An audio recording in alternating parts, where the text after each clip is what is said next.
He's one of the best players in the game today. I think the best player in the world today. He's broken all kind of records. He's chasing all kind of records. He's chasing rings. He's won rings. He went to South Beach. He's from Northeast Ohio, Akron, Ohio.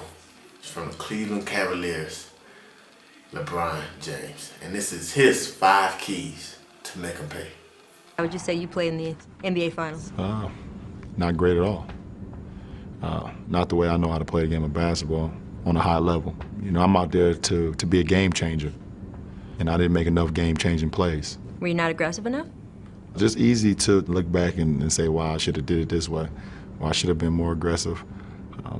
I just know I didn't play well. I could have played down the stretch better. I didn't have enough game-changing plays like I know I'm capable of having. Plays where it just shifted the whole game. I don't remember having one of those plays in the finals. How did that affect you personally? Probably one of the hardest times of my life. You know, after the finals, I sat in my room for 2 weeks, did absolutely nothing, talked to absolutely nobody. What'd you learn? I got to this point by playing this game a certain way. You know, getting back to me loving the game and having fun with the game. I play the game fun, joyful, you know, and I let my game do all the talking, you know, and, you know, I got away from that. Going through my first 7 years in the NBA, I was always the, you know, the liked one, and to be on the other side. You know, they call it the dark side or the villain, whatever they call it. It was definitely challenging for myself. It was a situation I'd never been in before, and took a long time to adjust to it. What did it feel like? Didn't feel good. When I made the decision, I was still living in Ohio, so you can feel it.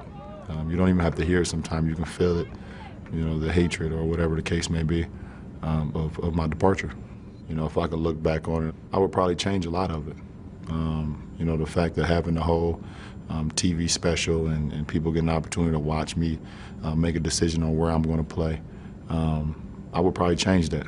You know, because I can now look and see if the shoe was on the other foot and I was a fan and I was very passionate about one player and he decided to leave, you know, I would be upset too, you know, by the way that he handled it.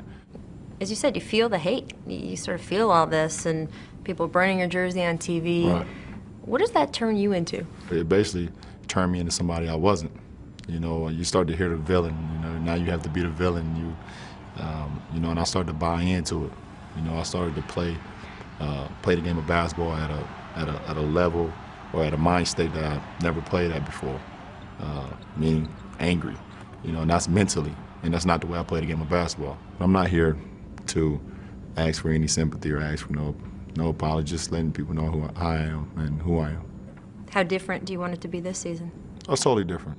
You know, for me, I think losing in the NBA Finals, which is one of the, I guess I could look back on a few instances in my life. I think growing up, you know, without a father, you know, not knowing sometimes if my mom won't come home. My junior year in high school when I lost the state championship, and also, you know, losing the finals, it gave me an opportunity to learn who I am as a person and learn how I'm gonna go forward. So no more LeBron in the black villain hat? No, I'll leave that to his game. His game can be the villain hat guy. But me personally, I'm not that guy. I think the most important with myself and Mike is consistency and familiarity. This is practically his body at this point. You know, he knows what it's going to take for me to be better and to be great, and I listen to him because I trust him with my body, and we've been together for so long now that it's like I can look at him, he can look at me, and we already know what needs to be done to be as great as we can be. For me and him, it's always just been about our relationship and our partnership. You know, I've never really stepped into, you know, him being extra famous or whatever. It's just been he and I working together, and, you know, he's a friend and he's someone that I work with every day, every day of his life, so. Yes, sir. Yes, sir. Recover. The work I've been putting in on the court, the work I've been putting in off the court to get my body in the best possible shape it could be in, you know, that's what it's about. It all starts with LeBron. He challenges himself on the court. Same thing for me. You know, he challenges me to keep him engaged and keep him challenged. It's a combination of weight room. It's a combination of yoga sessions, Pilates sessions, therapeutic exercises. You know, small corrective exercises to maybe help improve his hips, his knees, his back, etc. You know, for us, we evolve, myself and Mike, you know, through the preseason, the regular season, the postseason. We always listen to the body. The body is the number one thing. It's the temple. And if you don't listen to the body, it'll fail you. And so, you know, we pick it up from preseason to regular season, and then we take it to another level in the postseason. You're not supposed to be here.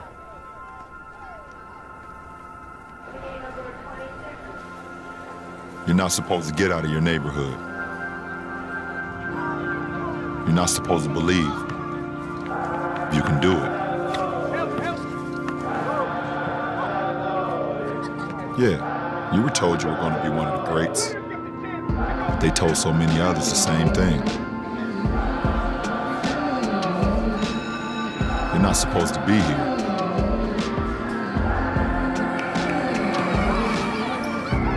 You're not supposed to pass the ball so much.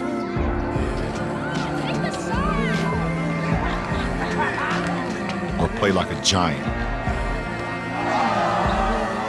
No matter what.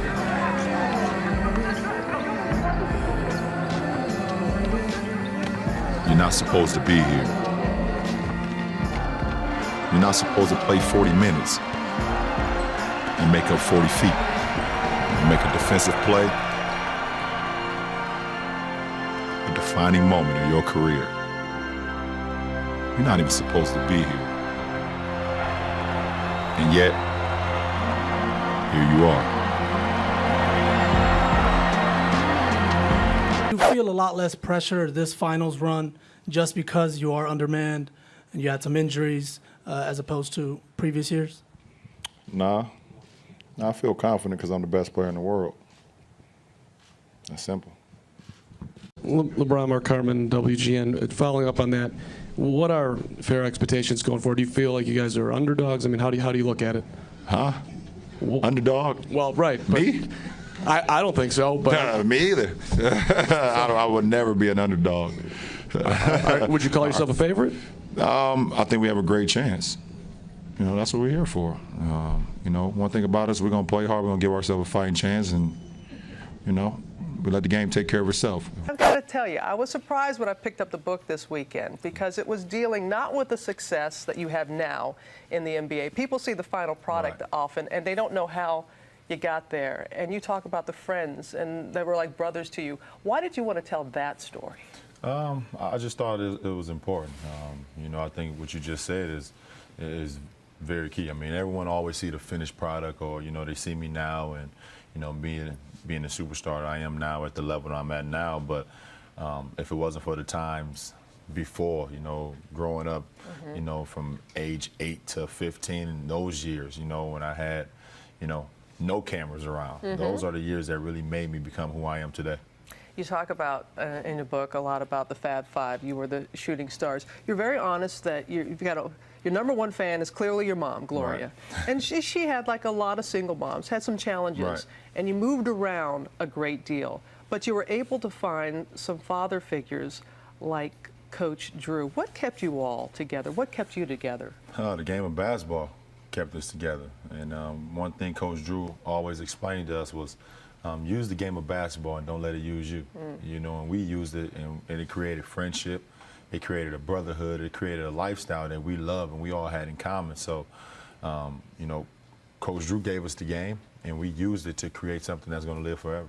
What are you hoping for, especially young kids, because they've come from situations such as yourself?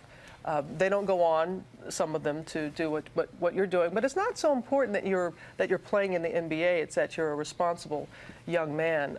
What are you hoping that young people reading this book well, come away with? I think not even young people, but adults also.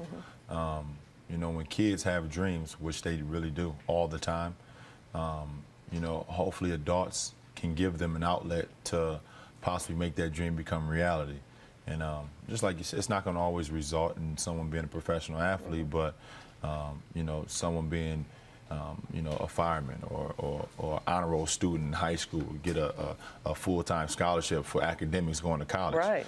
Things that better them off in life. That's one thing Coach Drew did for us. He didn't set us up for the game of basketball. He set us up for life. And, you know, that's why I'm in a position to be here and talk to you and be able to write a book like that. And you talk about karma a lot too. How do you define karma? What does that mean to you? When you don't respect the field that you're in, I guess that field doesn't respect you. And a specific event happened when I was a junior in high school. We didn't respect the game of basketball, which we had grown to love. Sure. And karma waited all the way to the last game of the season, the biggest game of the season, the state championship, and we lost. You know, we was the best team. We was the third best team in the country at that time. And then good karma was we rededicated ourselves our senior year. You know, we was at practice every day. We stayed after. We was in the school. We made sure our academics was taken care of. And the biggest game of our lives, the last game of the season that we will ever play together, the national championship game, we won. And I think it's all because of how we respected it all the way up to that point. That's it. That was LeBron James' top 5 keys to make him pay. I mean, you should really pay attention to LeBron. He's a great example of, you know, what type of player you want to be on the court and off the court. And, you know, he has a lot of great insight. He plays the game the right way. He's an unselfish superstar. And just comment, like the video, you know, let me know which keys you like the most. Let's talk about it. Let's go back and forth. Let's debate. And let's continue to make them pay.